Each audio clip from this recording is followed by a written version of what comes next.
Professor Lungile Nselaze, Executive Dean, College of Business and Economics, Professor Franck Adékambi, inductee, Professor Runwan Fe, State Farm Companies Foundation, Professor of Actuarial Science and the Director of the Actuarial Science Program, Predictive Analytics and Risk Management at the University of Illinois, Urbana-Champaign, senior leaders of the university, members of Senate and other academics, distinguished guests, students, all who have joined us, Sanibonani, Goeienaand, good evening, Tobela. It is indeed a great honor and special privilege for me to welcome you to the professorial inauguration of Professor Adékambi. As I do so, I wish to express a warm welcome to his loved ones, special guests, and colleagues. My sister recently celebrated her inaugural at Stellenbosch University, and I must say it was a special moment as family, colleagues, students, and friends came together to celebrate. So, Professor Adékambi, I can only but imagine how you are feeling this evening, that your colleagues, your students, your family is here this evening to celebrate with you, and I'm happy to see that they could make it and come and support you this evening. This is indeed a proud and joyful, yet a landmark moment for all of you, for Professor Adékambi, for us here at UJ and higher education in South Africa and beyond. The inauguration of professors is a public ceremony in which newly appointed professors are inducted into office by the Vice-Chancellor and deliver their inaugural address. The ceremony has its roots in medieval university and serves multiple purposes. Firstly, it is an expression of welcome and an entry for new professors joining the circle of colleagues who are already professors. Secondly, it provides a platform for the professors to display their expertise in the discipline and to showcase their research. In colonial traditions subscribed to by universities, assuming the role of the professor refers to the gown and the cap. Once we have listened to the inaugural address, the gown denoting the professorship will be formally assumed. Today we gather to bear witness to the entry of Professor Adékambi to the illustrious community of scholars at the university. It is a celebration of the contributions to the discipline and ultimately the impact on society. Professors provide a university with its identity, character, academic legitimacy, and integrity. The inaugural lecture is a rite of passage following the confirmation of the appointment of the person as a professor. This evening, we will listen to Professor Adékambi as the gown goes to town. By this, I mean that the power of the inaugural address is when the expertise is showcased beyond the corridors of the university and reverberates within society. It stands out as a moment of pride for the incumbent, the family, fellow scholars, the university, and ultimately society. For the German philosopher and diplomat Humboldt, a university referred to the whole community of scholars and students engaged in a common search for truth. Newman talked about teaching universal knowledge. Recently, universities have been viewed as instrumentalist, serving the purpose of the economy or utilitarian in purpose. I would hope that we can break out of these narrow conceptualizations and reflect on the university as contributing to the public good. Edward said, and that is his surname, in an article on defiance and taking positions, offers a formulation of the ideal role of the true intellectual, and I quote, "One who commands a vast knowledge of the individual's discipline, who is rigorous in the analysis of literature, who views being an intellectual as a vocation, the intellectual who considers it necessary to step into the public sphere and to speak truth to power, namely to question, to interpret and understand authority rather than merely consolidating it, to step out of the boundaries of the academy to connect oneself, to affiliate oneself, to align oneself with an ongoing process or contest of some sort, perhaps with the aim of improving the lot of the oppressed. The intellectual who functions as a kind of public memory to recall what is forgotten or ignored, to make the connections that are otherwise hidden, and to provide alternatives for mistaken policies." End of quote. It remains then for us as a university with a Pan-African vision to derive our mandate as intellectuals and as professors. How do we embrace the role of a professor as a disruptor while continuing to be a flagship carrier of their discipline? This evening, we will listen to Professor Adékambi as one further step in the journey of being a professor. This is a journey which does not culminate once this lecture has been given. It is a self-reflective pause in the journey of the professor with a promise of more to enrich our minds and simultaneously contributing to the rich intellectual body of work in the discipline. Let me now invite the Executive Dean, Professor Lungile Nsalazi, to introduce Professor Adékambi. I thank you, Lealeboga, Niyabonga, baie dankie.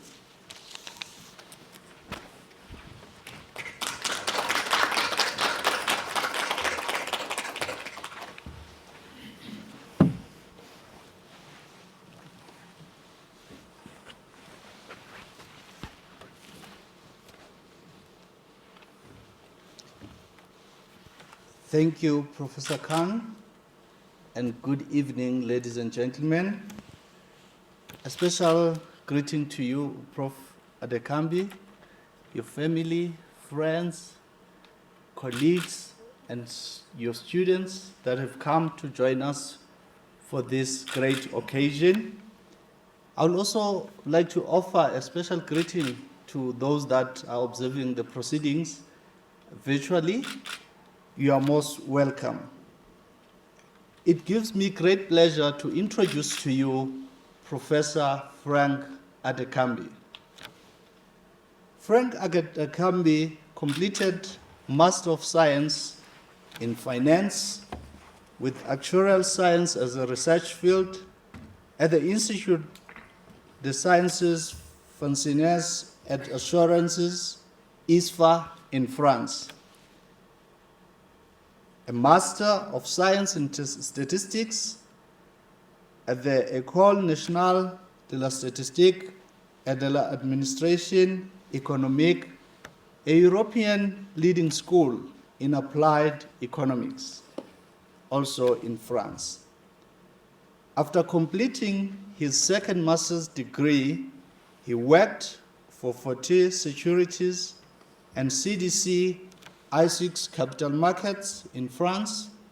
However, he soon realized that his true vocation lay in academia, teaching rather than working in corporate.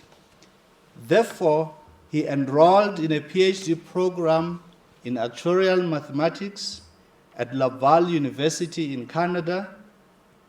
He's one of the first Africans to finish a PhD in actuarial science. This was in 2010. And he spent 1 year as a visiting researcher at Emory University in the United States of America before relocating to South Africa to take up a position as a lecturer at the University of the Witwatersrand, teaching stochastic processes and risk theory to third and honor students of actuarial science. In April 2014, he then joined the University of Johannesburg as the senior lecturer in the Department of Statistics. In 2015, he then joined the School of Economics, where he is currently serving. He was promoted to associate professor in 2017 and to full professorship in May 2022. As an actuarial science instructor, Professor Adékambi teaches a variety of subjects and is also involved in a number of collaborations with industry. His research areas are mathematical finance, theoretical statistics, actuarial science, financial engineering, and financial economics. He's one of the few scholars who specialize in these fields. And ladies and gentlemen, it's not easy to find PhD students who are interested to pursue their studies in this field. And Professor Adekambi is very good at identifying students, searching for them, students that can improve their abilities, their careers, and develop theoretical models that can be applied to solve the pressing challenges of our days. He has supervised several PhDs and many master's degrees that have continued to occupy areas of influence in the corporate world. He's currently a full professor in the financial engineering cluster of the School of Economics.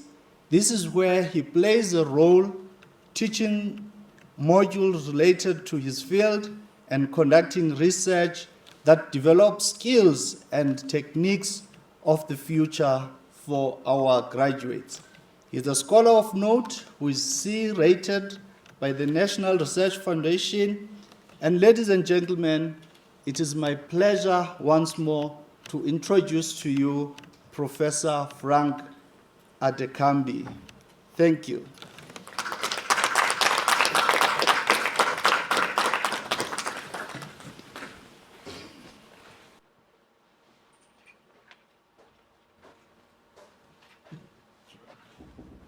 Good evening, ladies and gentlemen. Before I start, let me express my gratitude to the Vice Chancellor and Principal of Betty, to the Deputy Vice Chancellor Academic, Professor Khan, and all the other members of the Management Executive Committee of our university. I also want to thank Prof Franck from the University of Illinois at Urbana-Champaign, who is my respondent. He's not here with us today because of visa issue. I also want to thank our Dean, the Dean of the College of Business and Economics, Professor Mtsalaze, Prof Eta, Prof Bonga, and Prof Vanzi, who plays a major role right in my progress since I joined the School of Economics in 2016. I also want to thank Professor Selepis. I really want to thank you, and thanks for coming. I want to thank my colleagues, to my wife, I want to thank her for her unconditional support, the Delors family, my brother, Stefan, my colleagues from the Stat Department, Dr. Jack, everyone from the department, from also my friend from the Department of Finance and Investment. You know, when I joined this university in 2014, you know, I started with Department of Statistics. So I received a nice letter, you know, along with the offer, right? And then the heading of that letter was recognition and reward. It means we will recognize your talent, your merit, your skills, and then you'll be rewarded accordingly. And here we are today. So once again, I want to thank the leadership of this university for the wonderful job that they are doing. Okay. So that being said, the title of today's topic is recent development in risk theory. Risk theory is a subject in actuarial science where we use sophisticated, sometimes very complex mathematical models to model risk. Okay, When I say insurance risk, can be insurance, can be finance. So the model that I'll be showing later on, we can even apply in engineering, right? Healthcare evaluation, so many fields. But I won't go to the detail, right? I'm just going to show you, because my role is modeling. What I do is mostly use mathematical model, formula. I won't go to the detail. But before I move to my research interest, let me define what actuary is, So if you, according to Merriam-Webster, an actuary calculates insurance premium, reserve, and dividend. And then, according to the dictionary, the French dictionary, Robert, history of the French language, actuaries, which is actuaire in French, derives from the Latin actuaries, which were used in, ancient Rome to refer to stenograph, secretary, who wrote the final proceeding. So if you want to link it to actuaries, like earlier on, I was saying actuary calculate insurance premium. So they have to elaborate a document where they show, every step involved in the calculation of a premium, how did they calculate, the assumption that they made is an official document. They can even sign that document and put this, stamp on it. Then we can make that link to what actuaries did in ancient Rome. So then, actuaries play a very important role in the design, the management, and the control of insurance products. So they can use the skill, to develop a new product. So meaning, if you want to be an actuary, you need to have a very solid background, mathematical background, okay? And then some knowledge in computer science, economics, all those things. And then let me talk about how actuarial science evolved over the past. So in those old days, in the now called developed countries, villagers, they come to the help of their fellow members when one of them faces unforeseen event, like if there is death, invalidity in the community. So that help can be financial, material, aid, or even the provision of valid person who can help the beaver family to cultivate the farm. And that was the primitive form of insurance that still in effect in most of the African countries, in Asia, even here in South Africa. An example of that primitive form of insurance is what we call tontine, which is a system of raising capital, and then individual can put money in a common fund.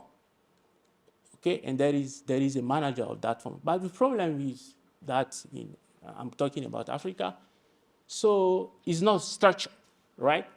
So in that pool, you don't just choose individual like randomly. You need to study the probability of death. Because mainly in Africa, what happens is when you put money in that fund, maybe 1 year or 2 months later, we collect the money, and then 2 months later, another one. What happens if one died? So then the manager of that fund finish running away because he cannot, that means the fund is not sustainable. Okay, so then I said that was the primitive form of insurance. Then with the advent of Industrial Revolution, many members of those communities, they moved into the city to look for better life for themselves and their family. So that means once in the city, that initial village solidarity collapsed because people, they cannot see each other, talk to each other, because of the workload in the factory, and then they cannot talk to each other due to the primitive form of communication that we had that time. So that's where the first insurance company emerged. They were formed. as workers, they obtain lowest wages from the factory. They cannot, they cannot feed themselves correctly, and then the other member of their family. And all that is related to the Industrial Revolution. What happens if there is a fire in the factory? So they need insurance. Okay. So to summarize, I'm going to say the Industrial Revolution creates a large insurance company who can run or who can manage those risks, and then so that all the industry can be protected. Then from that, since then, you have many forms of insurance. Okay, you have general insurance, and then when we talk about general insurance, you have liabilities, employer liability. Okay, you have product liability. Okay, you have so many liabilities. You have also financial loss, like during COVID, so you need to be protected. Also, you also have life insurance. Okay, you have short-term insurance, you have long-term insurance. There is something new that we call equity-linked insurance. So now it's no longer like if a person dies, okay, a lump sum is going to pay to the family. Okay, the sum that the insurance company is going to pay to a family is the maximum between a lump sum and an investment to some equity. So how to price those complex products? Okay. So then actuaries are asked to develop models to handle those risks. Okay. So then you have in London the first Institute of Actuaries from around the turn of the 19th century. So from the beginning, there is someone called Nathaniel Brandis. He's an American. He traveled a lot, and then he just found out the need he traveled a lot through ocean. So then he found the need to develop marine insurance. Then he got involved a lot in marine insurance. And then he's one of the first American actuaries who then start developing actuarial models, all those things. Okay. And then in 1989, you have the Society of SOA, Society of Actuaries, which is in the US. And then you have Canadian Institute of Actuaries, in French, Institut Canadien des Actuaires. Okay. So then just a summary of how actuarial science emerged. So now let me talk about the profession. How do someone becomes an actuary? Here in South Africa, if you want to become an actuary, you need, like I said previously, you need to have a very solid background in mathematics. Then you need to find some school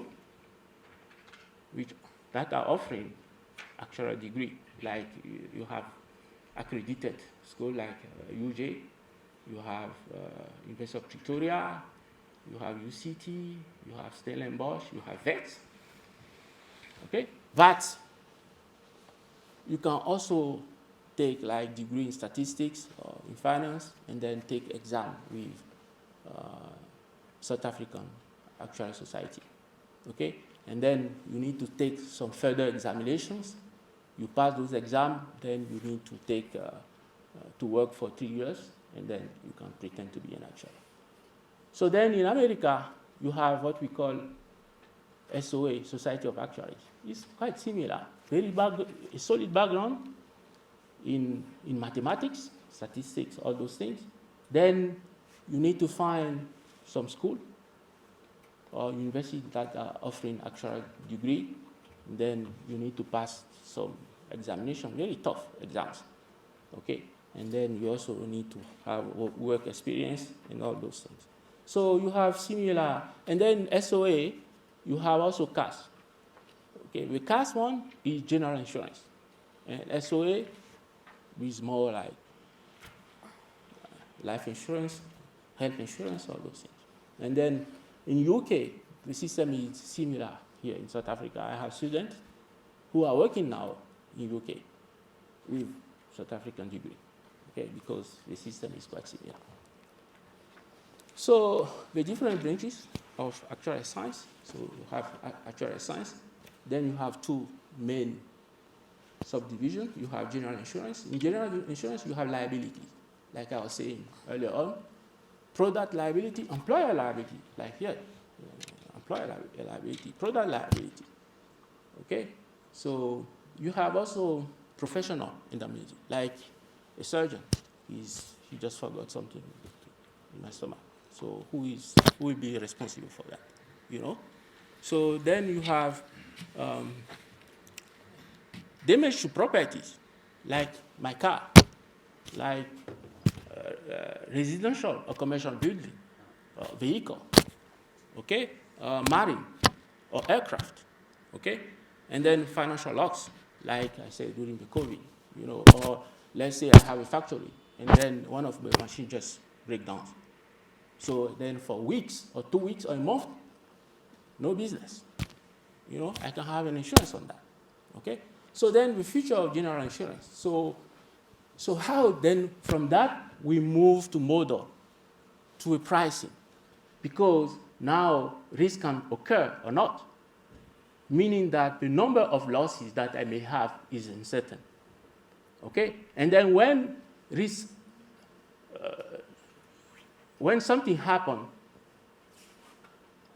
the amount that I'm going to pay is uncertain, you know, is uncertain. The timing, when it happens, when is it going to happen, I don't know. So I need to take all those into account to model, and then I will show you later how we do that.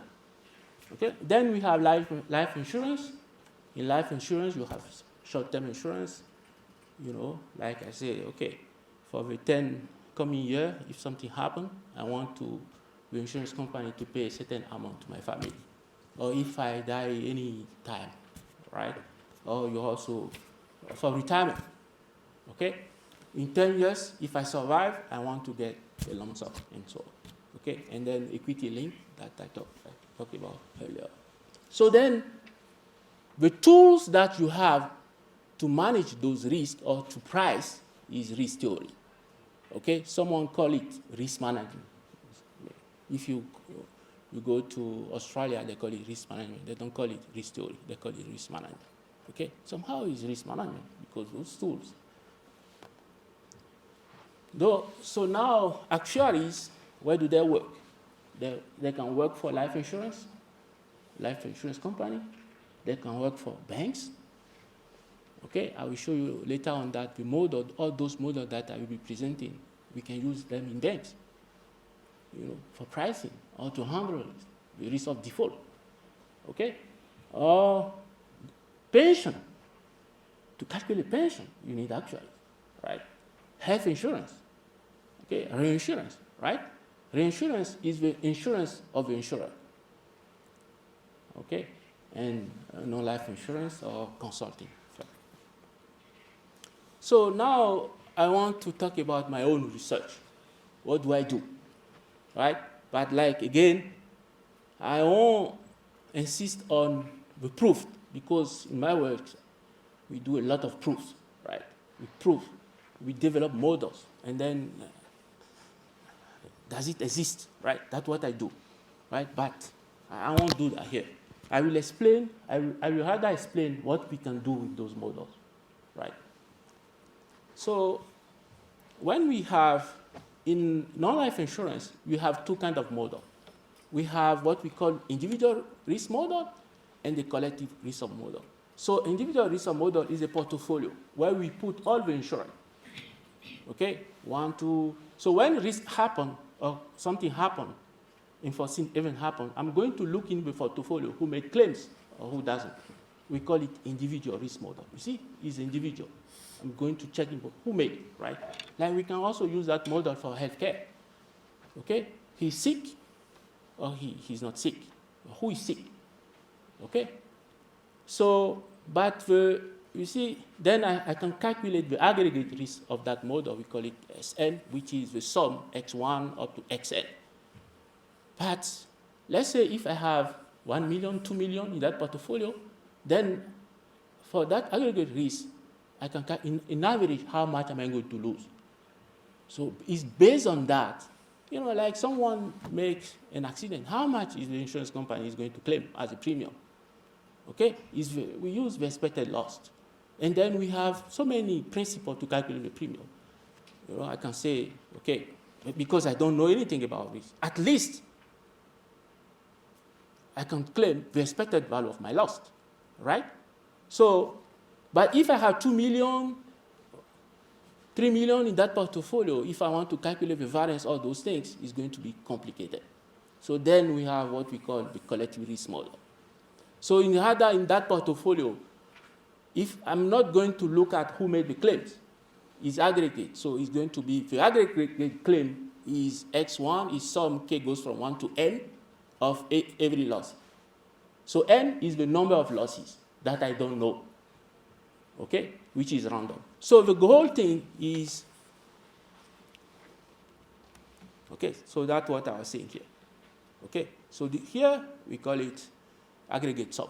Okay, so you see, here is my portfolio. So X1 is the risk related to insurer 1, X2 risk related to insurer 2, and so on. Okay, SI risk related to policyholder I. Okay, so then the aggregate risk in that portfolio is just the sum. But there is something that I have also to take into account. So like when we are talking about, for example, car insurance, should I put car that costs 2 million and 30 million together? I have to segregate that. Okay, I have to segregate. So then we call it homogeneity in nature, right? Okay, and then some other hypothesis is saying that there should be independent. That model, I can also use it to price fire insurance, like I have a home. So X1 is the risk related to home 1, home 2, and so on. So they have to be independent, because if I want to price this one, I'm not going to take homes in the, like 1,000 homes in the same area, right? I need to maybe in Johannesburg, Pretoria, because when fire happens, it's going to take everything. Then my loss is going to be very huge, you know. So when pricing, we need to take all those things in consideration, into account. Okay? So like I said, so when I have that portfolio, in average, how is my aggregate loss? The variability, how dangerous is that one? Because the variance is telling me how dangerous is that, how that deviates from the mean. Okay? Then I can also calculate what we call the moment generating function, because knowing the moment generating function, I can calculate all the moment. Then to calculate the distribution of this one is very, very heavy, sometimes very difficult. But with the moment, I can approximate the distribution of this one. Then you have what we call collective risk model, like I was saying. It's still similar, but then I'm not going to look at in the portfolio who made claims or who doesn't. Okay? Just the whole thing. And then what I need is the number of losses. Okay? Then here we are. Okay? Then we can go. So when I'm pricing, I can take one year period or 6 months. Then meaning that the time is fixed. I don't take into account time. Then I can take one step further, take into account the time. We're saying that, okay, you know what, at any time, NT is the number of losses between 0 and T. You know, that one way. So when people start dealing with those models, they consider that the number of losses is Poisson. Okay? Because, you know, in science, when you want to do something, you know, you move step by step. You know, you start with the easiest one. Okay? And then you reduce some assumptions, and you go a step further. Okay? Then they consider that the number of claims is not Poisson. It can take any distribution. Okay? Then we call it renewal model. Then they don't take into account the time. Okay? You see, what happened? We are here between 0 and T. At T1, the first claims happen. And the amount of that claim is S1. At time T2, is the time occurrence of the second claim. The amount is x2, and so on. Then I'm saying that between 0t, the number of claims is nt. But in the previous model, we don't take into account inflation, interest rate, because, you know, if claims happen here, it's not the same as claim happens at T2. Then we need to take into account time.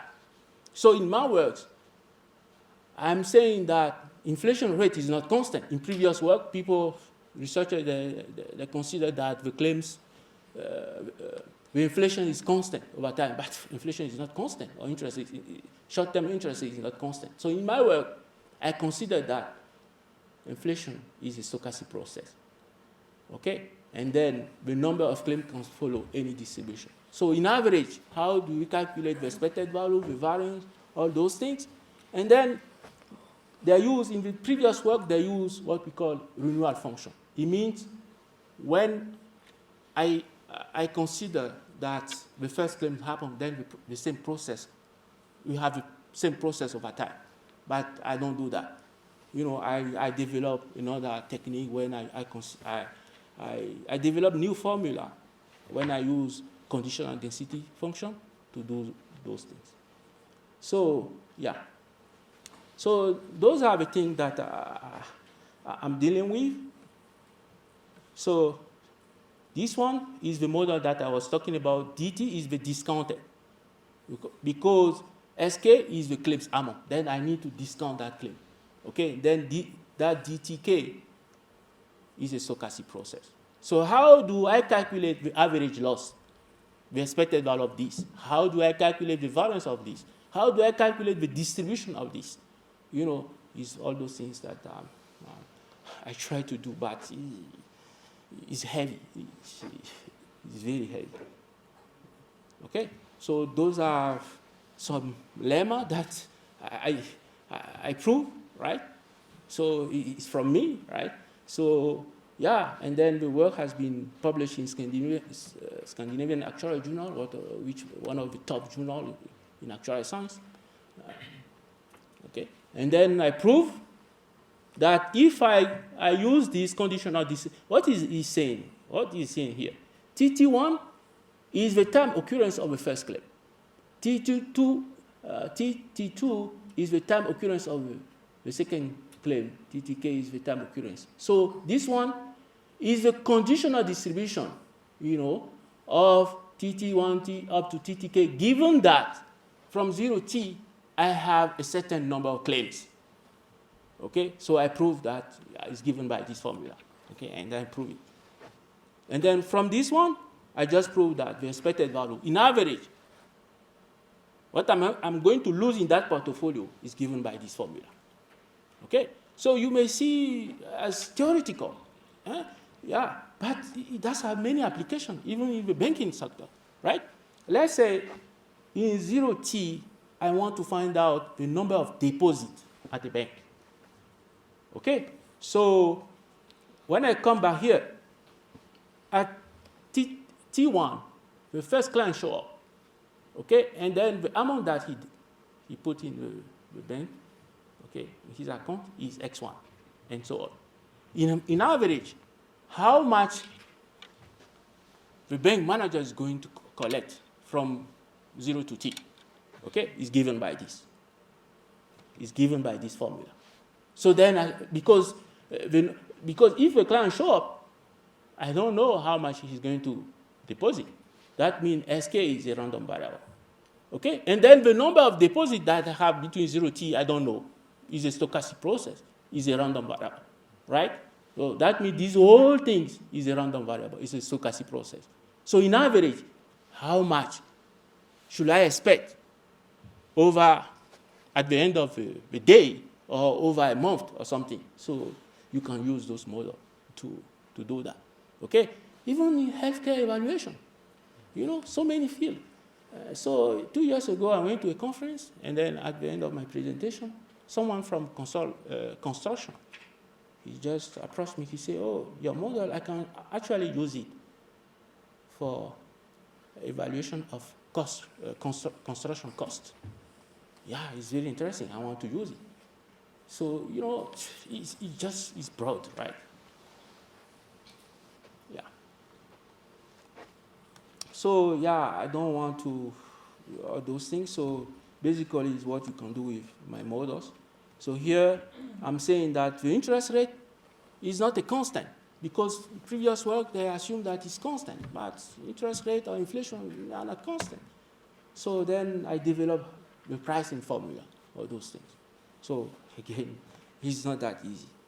Okay, and then some numerical. Then the second moment, when you know the second moment, you can calculate the variance. And then once again, how dangerous is that risk? Okay. Okay, and so I don't want to go through all those things. So then I can calculate the joint distribution. ZT1 is the risk, the aggregate risk at time t. ZT plus H is the aggregate risk at time t plus H. So what is the relationship? You see those formula. So based given the information that I have at time t, is it possible to retrieve all those things at time t plus H without doing this whole work? Okay, that formula is it about? So I use numerical, some approximation technique to find out. Okay, but I need the joint moment. But if you want to calculate the joint moment, I need the joint moment generating function. Okay, you can see that is not, yeah. So, yeah, like application, I need linear predictor, because, like I say, if I know something at time t, and then I need the information at time t plus a, do I need to calculate all those integrals again? I don't need to. Okay? I just use some predictor to find out. Okay? And then, yeah, I use simulation, and then I use my predictor. You see how close is it? That means sometimes when you know something at time t plus h, you don't need to do the whole thing again. You just need to find out some approximation technique that are available, or you develop on your own. Okay. Yeah, so that's the proof. I don't want to go through. Then there is something that we call ruin probability. You know, so insurance company is a business, right? Because you want to make money. So I was talking about the portfolio. Let's say, and then you collect a premium. What is my balance at time t? My balance is the premium that I have accumulated, right? Minus all those payments that I made, minus ST. But if I want to start a business, I need initial capital that I call. So at any time, I can calculate my balance. So the ruin probability is actually the probability that my balance is negative. Okay? So if then I can calculate that probability. Then I also work in that field a lot to calculate the ruin probability. And then I supervise PhD students, they work on those things. So we find a nice model. Sometimes to calculate the ruin probability is not that easy. So we end up finding bounds. We develop new bound. So if the ruin probability is, I can say the ruin probability is less or equals to alpha, and then the alpha is my bound. So then I can take that bound as my ruin probability, you know. And then there is a technique, you know, that we have. Knowing the ruin probability, I can calculate actually the premium. Let's say, okay, as I'm a businessman, right? I have my own insurance company, then let's assume that my ruin probability is 0.501. That's the ruin probability that I give to myself. Then based on that, I can calculate what the premium should be. Okay? That's why, the ruin probability is also very, very, very important. Okay? So yeah, I also work a lot on that. Again, it's not that easy. Sometimes, yeah. So I also work to develop healthcare models. Okay, they are very, very practical, but again, it's mathematical. So once again, what we do, we model. Okay, healthcare, how does it work? Okay, an example. Okay, so here you have what we call disability insurance. right? A is active or healthy, then the person can be invalid, right? And then he can recover. Okay, you go this, you go there, he can recover. And then the person die. We call it absorbing state. Because when you get there, you stay there, right? So you can, yeah.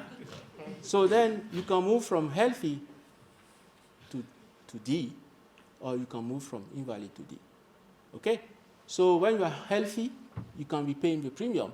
Then when you get invalid, you can get some money from the insurance company. Okay? So we model this. How are we going to set up the premium? So we also have something that we call critical illness insurance. So we have 4 states. A again is active, I is invalid. So DO is death due to other causes, okay? Or DD is death due to the disease. Because you have many kind of, you can die based on accident or, so the causes of disease, to die, they are very, very different. So this is so you price based on the model that you have, based on the assumption that you made. You cannot just sit there and, model. It doesn't work that way. Okay? And then you have long-term care insurance. Okay? So this one is complicated, right? So A is healthy. CI is, this kind of model is for old people, right? They go to retirement center, right? So A is healthy. CI is need for basic care. So the person is in some retirement facility. He doesn't need someone, for basic things. Then you have C2, need for medium care. He can do, but he needs a little bit of help. Okay? And then need for comprehensive care. And then L is the person can cancel the contract actually. Okay? Or D, death, right? So again, so now my role is based on this one. How am I going to put in some mathematical word? Move from the word, from that graph to some mathematical formula. How do I move from here? That's what I do. Okay? So then I have to define some space of probability. Then I have to define stochastic process, ST, which is, you can move from one state to another one. Here, for example, how many states do we have? We have 6. Okay? Then I can say XT defines the state which I'll be in at time small t. Okay? With a certain probability. With a certain even. And then, And then, big N is the number of transitions that I can make from one state to another one. Okay?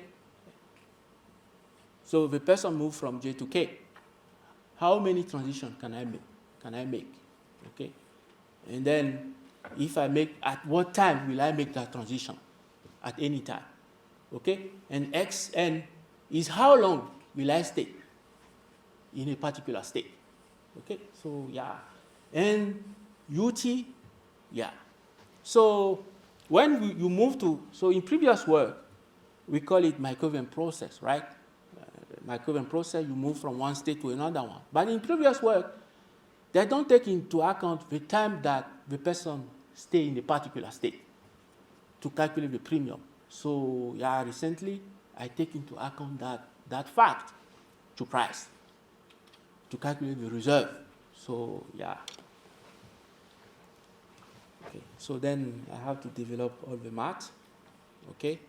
And then, I end up having this one. I can just explain what it means. You see, if a person stayed in J, he will get annuity.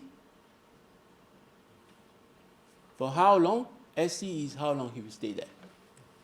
When he moved from one state, J to K, I will be paying some lump sum. okay? Like when he becomes invalid, okay? Then I have to discount those things because the beginning is T, but he moved to J at time tau, and that tau is infinitesimal. He's smaller, right? Then I need to sum over all those things, okay? Then again, this one, we call it the aggregate loss, right? It's because that's what the insurance company is going to pay. So in average, again, how much am I going to pay? Okay, what is the variability of this one? Is it possible to calculate the distribution of this? So I manage. I did find the exact distribution of this one. And then, yeah, I published the work. Yeah. So, yeah, those are, yeah. So in summary, so what I do is to use my mathematical skills, right, to model. For pricing, I also do some consulting work where we try to develop tools, pricing tools, all those things. Yeah, so I really like that one. That's why I decided to not be working in corporate, right? And then, yeah, teaching students to share my knowledge, right? Yeah, that's what I like doing. And then thanks for your attention. That's it.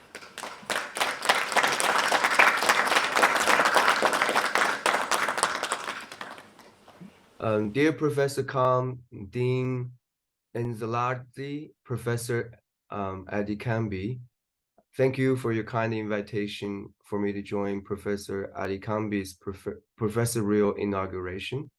I'm Ron Fan. I'm a professor at the University of Illinois at Urbana-Champaign. Unfortunately, I cannot make it in person due to visa issues. Otherwise, I would really enjoy joining this celebratory event and congratulate Professor Adékambi and his family in person.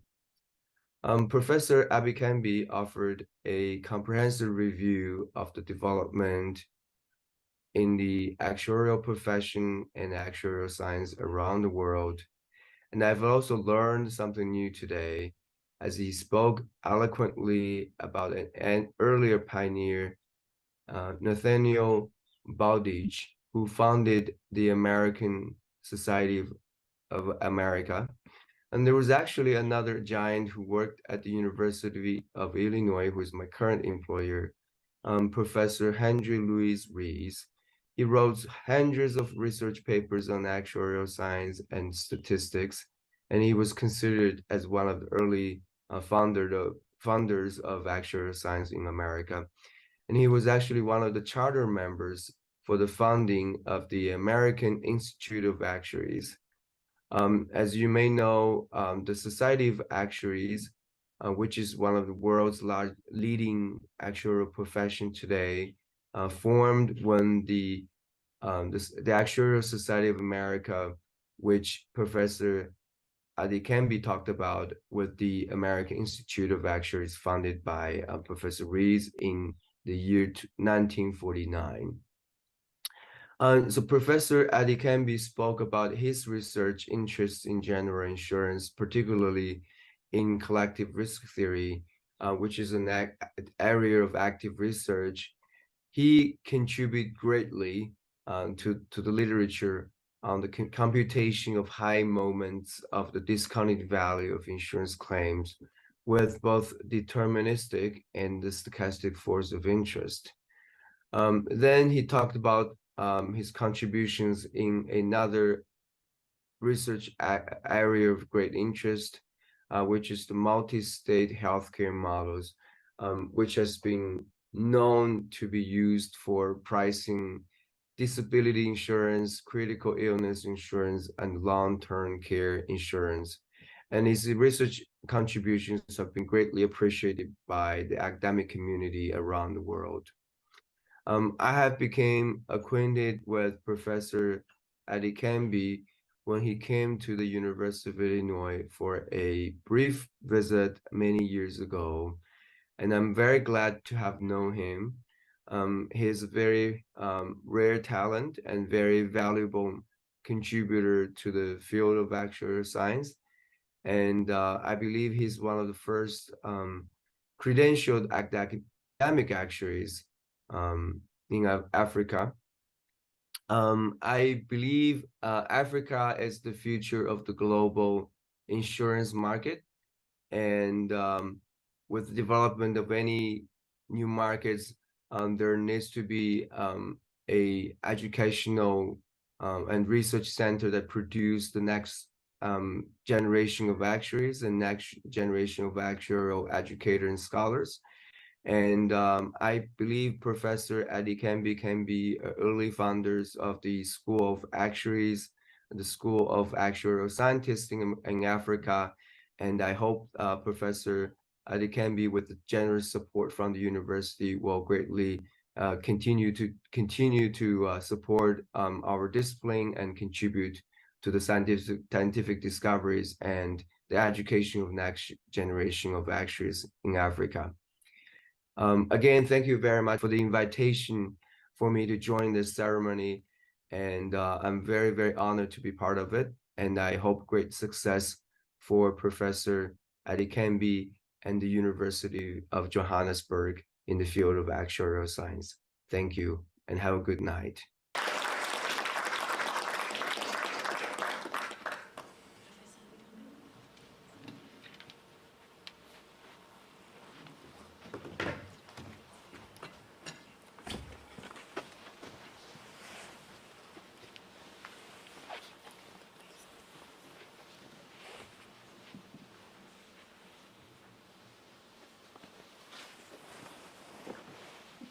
You're standing as if you were prepared for this. to fly. You've already soared. So what is flying? Can I just put that correctly for you?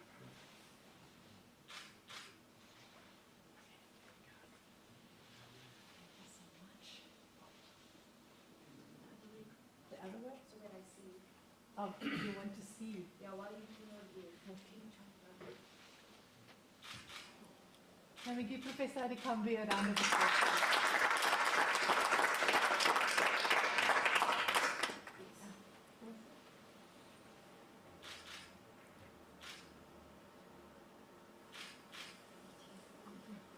Congratulations, Professor.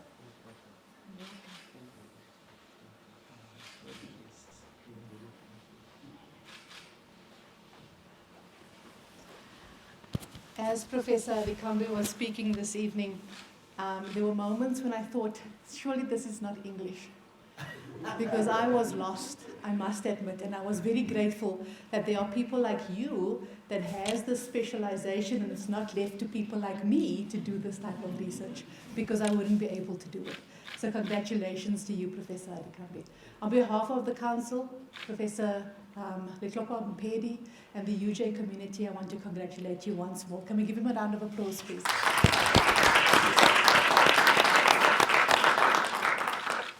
Esteemed guests, we have reached the end of the program this evening. So the last thing I need to do is to invite you to the reception, and that will be held in the venue to my right. Thank you so much for attending once again. Thank you.